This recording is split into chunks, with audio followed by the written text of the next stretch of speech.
Drivers who switch and save with Progressive save over $700 on average, and those savings add up. Imagine what you could buy in the future. Hey, remember how 20 years ago I switched to Progressive? Well, now it's the future, and I used all those savings to buy this new hologram phone. Because, it's the future, and everything is holograms now. So switch to Progressive and save big, because those savings can add up in the future. Progressive Casualty Insurance Company and Affiliates. National annual average insurance savings by new customers surveyed who saved with Progressive in 2020. Potential savings will vary. What's up, Wisdom family? What's going on? Ron Brooks here. This is just after 9 o'clock Central Time on Thursday, the 27th. Hope everybody finds this well. Go ahead and tap into the bio. Tap the link there. If you see that I can be a resource to you, definitely tap in. I would love nothing other than to get you plugged in and connected with areas where I can serve as such. Also, make sure to check out rivercitycapital.org. That is the CDFI where I am the president. And our mission is to serve this Memphis community by providing low-cost compassionate capital or loan funding to Black, Indigenous, and women-owned businesses, again, right here in Memphis. So definitely tap in with me there. And if you have a business in Memphis, a business you're looking to relocate to Memphis, or if you're looking to start up a business in this Memphis area, we want to be a capital provider for you during these challenged times. So definitely be sure to tap in with me there. Shout out to Wisdom, shout out to the founder, shout out to all the great people and super dope people that are working hard on a daily basis to make this app a place where not only creators, but people with talent, people with knowledge, people with expertise, people with insight can share such with others and share it with each other to help us all be just a little bit better as we curate this community. So I always want to make sure I shout that out. Anybody that knows starting up one of these apps is certainly not a fool's errand for sure. It takes what I imagine to be a lot of work, a lot of capital, a lot of exposure, maybe a lot of long nights for anybody that's really done anything that's been successful, even beyond just creating a dope social audio app. So definitely shout out to, again, the founders of Wisdom and to all of you that are listening to this.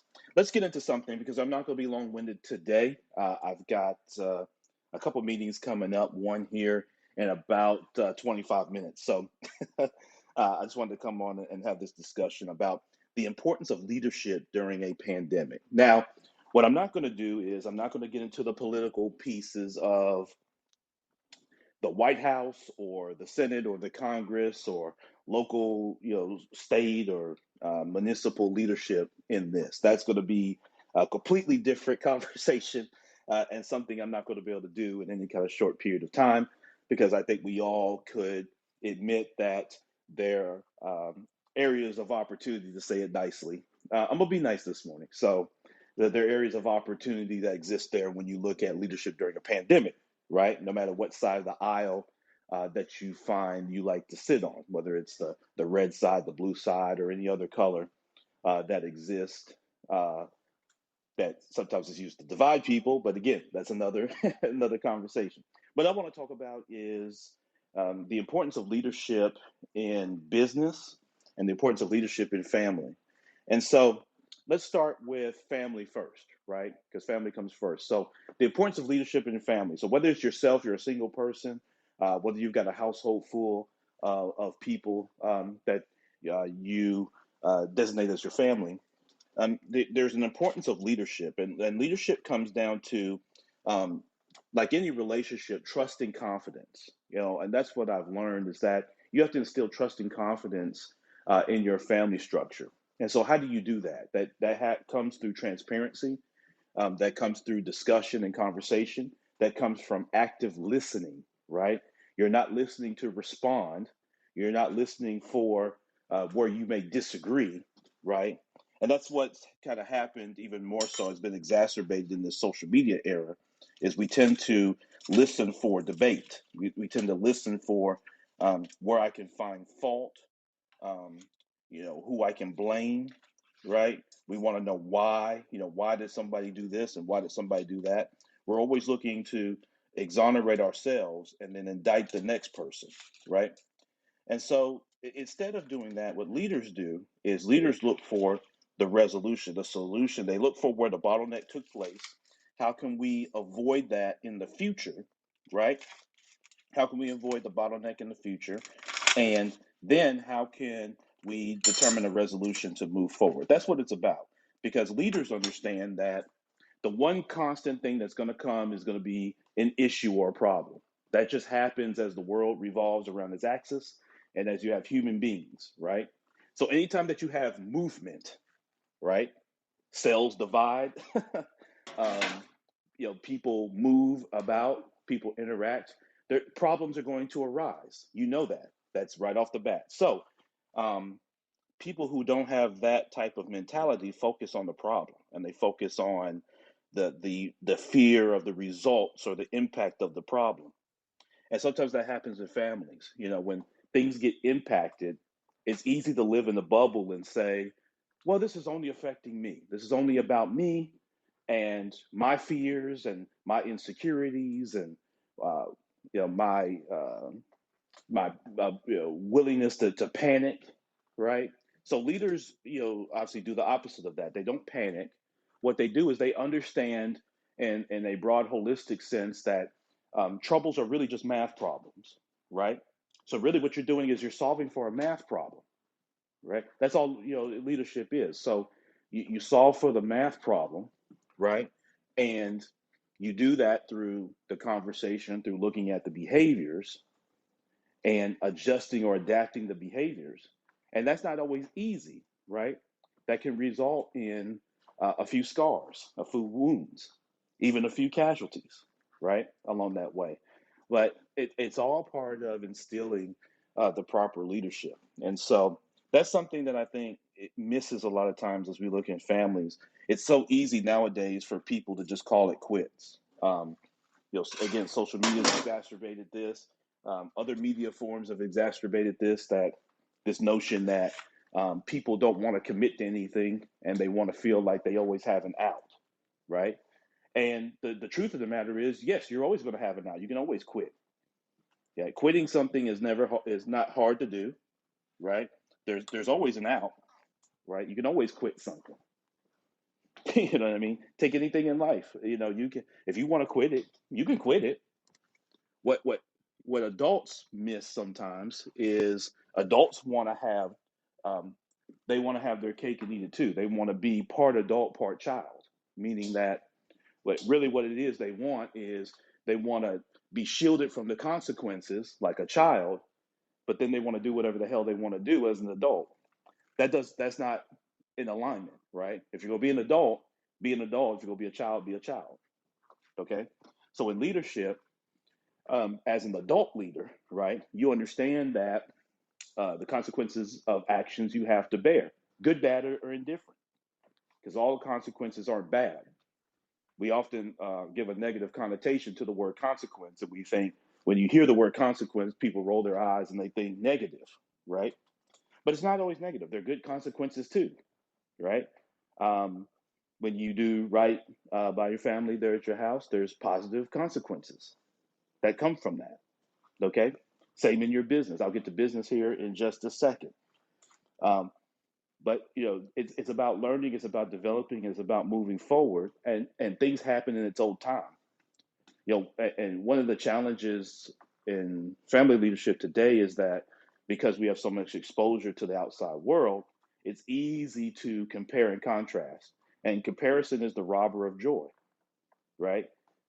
Because one of the funny things about with people is they never compare down. You never hear anybody mad because um, they have a house and they're upset and jealous and envious of the homeless person, right? You never hear that. People tend to always be who they look either eye to eye to or who they feel like they look up to. And in their comparison, that's going to rob you of gratefulness. That's going to rob you of joy because you always feel that I'm justified in I should be this or I should be that because of this person's this or that. even knowing that they don't know the whole story, and everybody's pathway is different. And so, leaders, you have a holistic perspective because you know that there was a time when someone was aspiring to be you, right? And that may still even exist today. So while someone may be complaining or maybe um, trying to compare up or different things like that, that same person or other people may be doing or have done the same thing with you. So we all have our pathway, we all have our journey. So again, with your family and leadership, you have to have that right vision, that right temperament, and you have to be solution oriented. And that's very critical. Now, during the pandemic, for myself, for my wife and I, we had three girls, for those that have listened to other rooms. It was a challenge with virtual school, right? Now, I was fortunate. Okay, I work a lot from home. I have the autonomy to do that, and we're very fortunate to be in a situation where we can provide very good, more than reasonable accommodations for all of us here, for my family. My daughters had access to high-speed internet in a very nice house. Had enough room to be able to spread out some, but it was still a challenge for them. And last year, my daughters were in fifth, fourth, and second grade. Okay, but they were still old enough to kind of get on Zoom and kind of do their own thing. And I needed to help when there was a breakdown in the internet or something like that, or if something wouldn't print. So those of you that are parents or caregivers of children or just watch children during kind of the virtual school piece, maybe in 2020, maybe first of 2021, you can recognize this, that it was a challenge. It was a challenge for teachers and administrators. It was a challenge for children. It was a challenge for parents and grandparents and caregivers. It was a challenge for everybody, right? But it required leadership. That's what made the difference.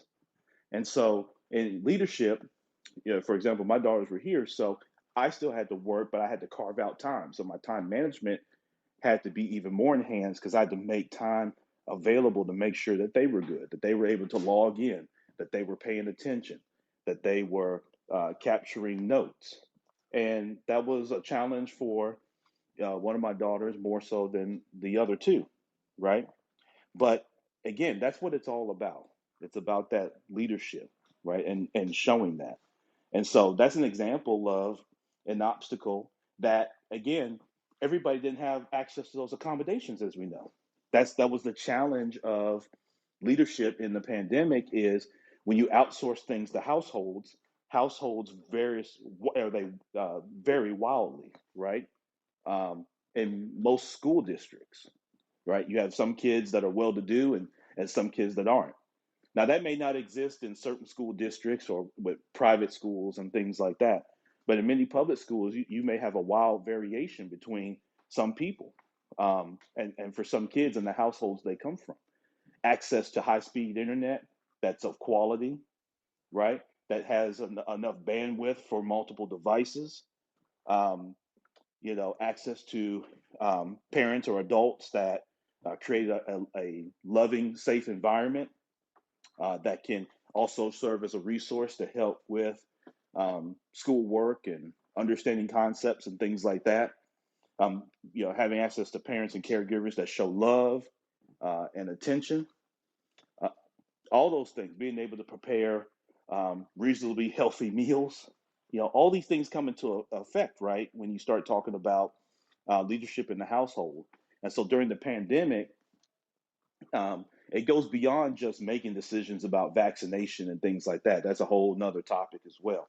Um, but it comes down to when you've got challenges around and there's panic going around and there's misinformation and there's different things that create challenges, right? Um, for going around, you definitely have to make sure that someone is exerting the type of leadership that it takes to get through those things and not be bogged down by them. So let me take a quick minute to shout out some folks that are listening. I think it's Sharente Carr. Shout out to you. Kindness with Kaylee. Shout out to you, Heather, Lionel, King Buchanan. How you doing? Impress. What's up? What's going on? Lisa, how you doing? Troy. Um, Sarancho, how you doing? My guy, the Daniel F. Harb Show. Shout out to you, man. Got a chance to check out some of your rooms, man. Really super dope content. Alejandro, how you doing? Thank y'all so much.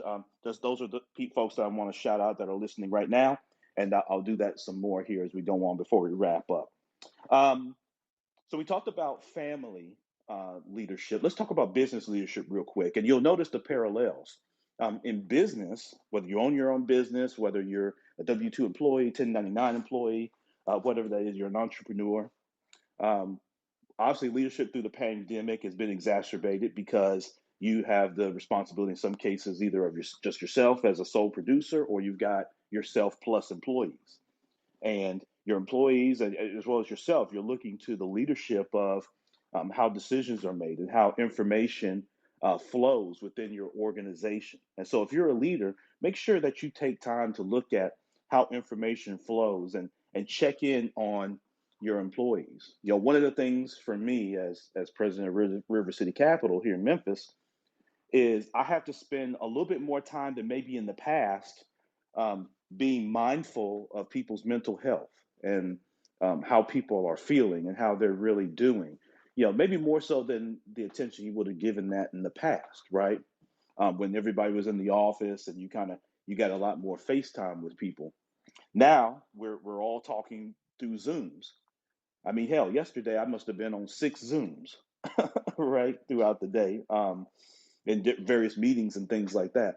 And so it's hard to get that grasp of how someone's really doing on the video call sometimes. And so one of the pieces of leadership that I had to take time is even when doing one-on-ones with people, I had to take some time and really ask and dig into not their personal business, but just how they're doing, how they're feeling, how's their family, how were children? Is there anything that you need beyond just the resources we provide for your position, right? And so that is uber critical because you want to be able to endear yourself to your people. You want to know that you support them. You want them to know that you think of them more than just a requisition number, right, or just a butt in the seat. And so in your business, one of the ways you can exude great leadership, even during this pandemic, is, again, not panicking, right? So you're not jumping on every wave, or you're not being swayed every time the wind direction changes and the media says, oh, it's this variant or it's that variant. Yeah, we're going to get through this, just like mankind has since the beginning of time. There's been pandemics, there's been virus outbreaks and things like that. This is no different.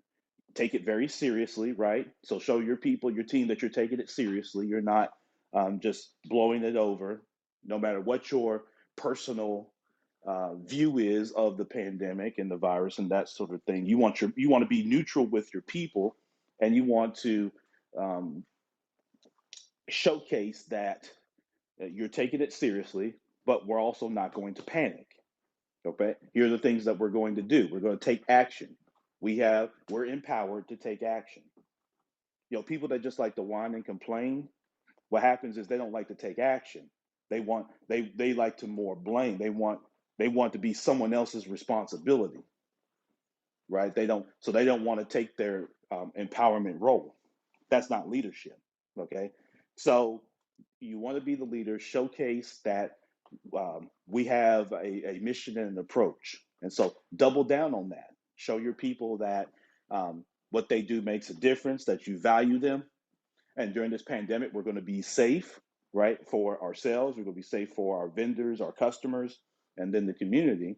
But we're not going to be stymied by it. We're not going to be impalled or paralyzed by the pandemic. We're going to get through it, and we're going to do the right thing.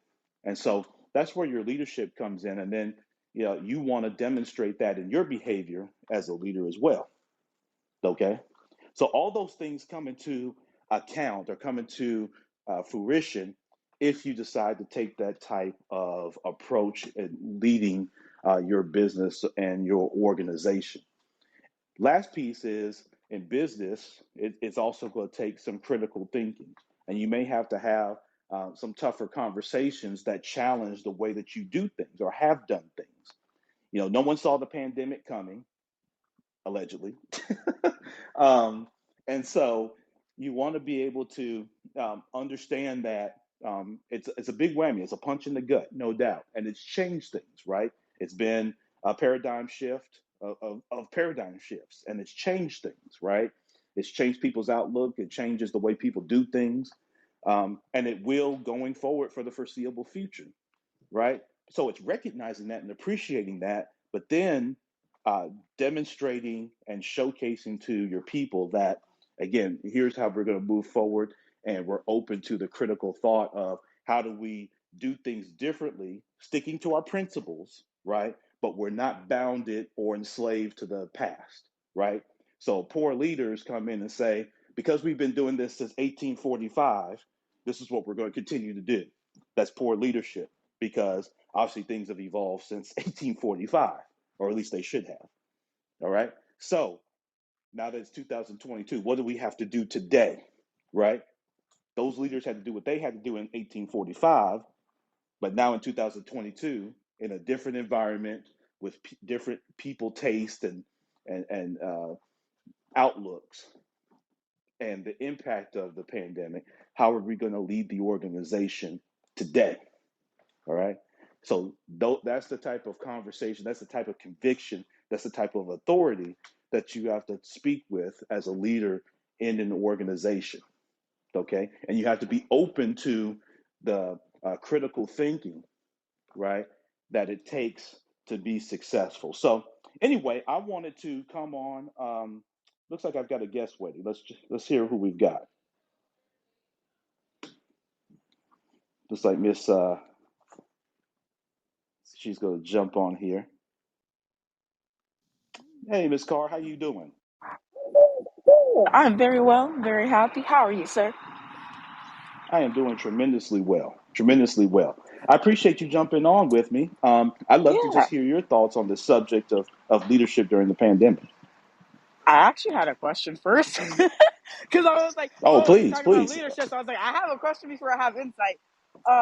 So Yes, how do please. you manage when employees are being codependent and you want them to be a leader of their own life, if that makes any sense, and for them to take care of Mm, themselves? How do you help yes. that? How do you foster that? Yeah, absolutely. No, great question, Ms. Carr. And so I love that. And just to restate it, your question is how do you get people to kind of empower themselves and take ownership um, personally and professionally? And I love that question. So my answer to that, and in my experience, um, so again, some people come from different kind of walks and different experiences and outlooks. One of the things that I try to do when you want someone to take a little bit more ownership is you find out what makes them tick, what do they value, and so you do that by having a really just a simple conversation with that particular employee. And you want to ask the type of questions of where do you see yourself in the organization, and are you aware of the impact of what you do uh, on this organization. And you may want to even share some, if you got some numbers or ways that you can quantify that, you want to be able to share that. But get their insight on that, and and then what you find is, as people talk, they start to share, again, the things that they value, Ms. Carr, and then Yeah. that's where you can hone in on, you are empowered. Our culture is one of, empowerment, if that's true, right? Now, if it's not, and things are more centralized, that's going to impede what I'm saying. But if you have a culture that's fostered by, we don't, we're not, we, the mistakes will be made, right? And we can always clean them up as long as we have trust and confidence and transparency. Um, we can make, through things. And so we don't condemn making mistakes because a lot of times, Ms. Card, what happens is people, um, they're fearful. They don't want to empower themselves because they're fearful of, being either ostracized or having their employment in jeopardy. And so that's what I found that you have to get past is you have to get them past that fear of either rejection or not, having access to their job. Right. That's usually at the genesis of when people don't empower themselves. Does that make sense? It does make sense, and I greatly appreciate your for your insight. I apply my stuff to not just my business, but to all the companies I do work for. So that's very helpful for me because even though I don't have the title of leader, I am the leader because everyone comes to me for the way and for Yes, that moral support and stuff. So I'm like, okay, absolutely. how do I additionally get them back on their own accord and I don't have to do all this stuff Yeah. too? So So yeah, so and then also with that is you ask them what kind of turn it back to them. What do they think? But again, it's a math problem, right? And so when they bring stuff to you, ask them, well, so what have you thought about on this? What share with me kind of what you're thinking. Let's work this together. And what you do is now you instead of sitting in front of them, now you're shoulder to shoulder, right? makes And sense. so that's going to help give them confidence, right, to go back because they can engulf themselves in their own thoughts along with yours as a support. And so then the more they do that, now they start thinking, okay, now I kind of have an idea of what she'll say, right? Or what's, you know what I mean? And so they take ownership a little bit more there, if that makes sense. No, it does make sense. And I will say just for insight, it also will help not because I do this, it because I've seen this, is to actually be there for them and to keep their confidence when they Yes. actually give you that information about their family and not use that against them. So Yeah, I completely get absolutely. you. And I do greatly appreciate you talking about the importance of leadership because I have seen quickly leaders do things that are not the best. The company leave them, and the company was actually better with that CEO than without that CEO. So I've Oh seen it yes. all ways. Please come back up too. Yeah, come back up. Yeah, Miss Carr, come back up. I got to figure out the whole time piece, but I want to come back up because I want to double down on that point. So hopefully, Miss Carr is coming back so we could double down on that last point because I think that was definitely tremendous. So, oh, she's back. Cool. Yeah. So I want you to double down on that last point about, kind of the president and CEO because I definitely want to address that from the leadership standpoint. Yeah, so my thing is this is I've been watching, I've been peeping, I got my business degree and I got the practical with the knowledge, if that makes any sense. So by me Yes. watching my leaders and me seeking out mentors from different areas of my organization, because I worked for a Fortune 500 company that had over 82,000 employees. I was like, one of these Oh, wow. leaders, they got to help me. And it actually was, I mentored with over 20 other leaders because I got a list of all the SVPs, EVPs, all the way up to the third in command who actually was my mentor. And by me showing him my goals and my plan, he said, I told him, this is my weakness. And he said, when you get this weakness done, you're going to be a champion for every other one of these goals, which was meditating. I was like, I want to start meditating, have a Mm, meditative practice. And he's like, Sharente, he was the personal aide to Barack Obama for all 8 years. He's like, Sharente, he meditated wow. every single day. And I was like, okay, if the president's meditating every single day, then I got to meditate every single day because there's something to that. There's something to quieting your mind Yeah. before all the stuff starts, before the world really comes at you, before you really look at your phone, if that makes any sense. And for Yes. me and my leadership, that's where I start cultivating is me taking care of myself first so that I can pour out to all the employees that I pour out to on a constant basis. And that's even Yeah. with going from being front facing to being the support to the support, which means like IT. So Yeah. I've seen it all. I've seen it where leaders, like one of my last leaders, I liked him a lot. I got to meet him part of my interview process because his company said, we believe in ideas over egos, and they meant it. And he's like, Wow. Sharente, when the pandemic hit, my mom told me, because his mom was in the medical field, this COVID thing, you might want to look into it. And he sent his people home 2 weeks before the government mandated everyone to be in quarantine. And because of that, Wow. that year, they brought an additional $4 million in revenue because Wow. they started on the ball before things happened because they were proactive instead of reactive. Because at another company I was at, they were only reactive and not being proactive, which was Yes. causing a lot of tension and a lot of people to feel not heard. So one of my positions was to Yes. centralize that location and centralize that communication and provide standard operating procedures so that we all were doing things on one accord, because that's 17 properties, but you can't be doing 17 different ways thinking that it's going to be okay for one company. You can't do it. It's Right. madness, I tell you. That's true. So Yes. centralizing that, and that was a lot of fun, seeing leaders where, like, here, I'll give Disney as an example. They got rid of him right before the pandemic really hit, and I was like, y'all are silly. He could have actually brought you guys through the pandemic. Yes, he might not have brought in the numbers that you intended for him to bring in, because that is how his position is based on, but he knew how to lead for a long period of time and lead through different things. Exact same with MGM Resorts International, Jim Murren.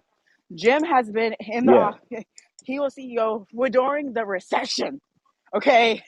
And they let him go because of some numbers. And he decided also to leave prior because the pandemic hit. And he said, I'm all about outreach and helping people. So he literally got off the CEO position to go into a consulting position with the government, the state government, to ensure that people were actually Yeah. getting the help that they needed, because that's the type of leader Wow. he was.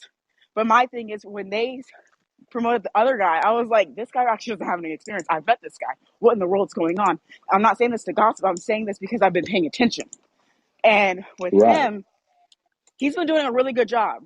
He's been doing a really good job. So he studied himself approved for the fact that he was actually paying attention to the person ahead of him.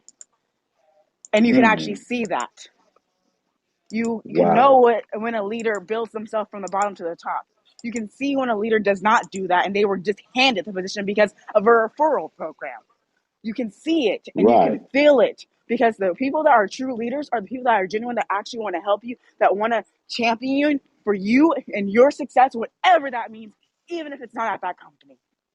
So Mm. that's what I'm talking about. Wow. Sharente Carr dropping bombs. I love that. Um, Listen, give a round of applause to Sharente Carr with what she just dropped. Those were tremendous, tremendous bars, to say the least. Wow. So much to cover. I mean, I tapped in with you, Sharente. I mean, me and you need to get into some type of room. We need to curate something. You need to curate a room on this very subject. Wow. I mean, so much that you touched on. One, of the things that you touched on, that proactive nature of leadership. So that's part of your culture. You talked about how the leader facilitated having people work from home as they were able to foresee what was coming and had enough intel and data to go ahead and make a decision, where others waited to just react or kind of monkey see, monkey do, which you saw a lot of this early in the pandemic was, and this tends to happen in business, is it becomes monkey see, monkey do. One leaders just wait to see what the next person's going to do, or they want to see what a big company does, like a Amazon or a Tesla or someone like that. Um, so it's very very interesting when you have that proactive nature, and that's part of leadership during this pandemic. And so, again, what you heard from Sharente is, the importance of leadership to culture, right? And I'm going to do another room and have some conversations, maybe later on today. So all of you can definitely come and tap back in with me, possibly later on today. Follow me, and that way you'll be alerted. I'll follow you back. Shout out to my girl Alex that's in the room. Always appreciate her. One of the great voices across all these platforms. Cicely, what's going on? Deborah, Howard, Angela, Chris, King Buchanan's been rocking the whole time. Papa Bear, Aaron, Theodore, Jenny, Martin John, what's going on? Ram, what's up? Reba, Coach Ray, Nadia, Bella, Kelvin, Sharente, my girl who jumped in earlier. Definitely round of applause to her. Kindness with Kaylee's been rocking. Heather, Lionel, Impress. Impress has been in some other rooms with me as well. Lisa has. What's going on? Troy, Clint, my guy Daniel F. Harb, the Daniel F. Harb show. Definitely super dope. And Alejandro's been rocking the whole time. Thank you all so, so much. I appreciate this. There's a lot of things you could be doing, but you were here listening to myself, listening to Sharente Carr, just provide some really great points of insight from her perspective. And so, listen, I'm late for the next meeting, so I'm gonna get to that. But I appreciate you rocking with me. Again, tap into the bio. If you see I can be a resource to you, definitely link up with me. I love nothing other than to do just that. The three things that unite us all, no matter where we're from, no matter what side of the ocean we come from, no matter what we look like. We all want to be a little bit better for ourselves, a little bit better for our families, and a little bit better for our communities.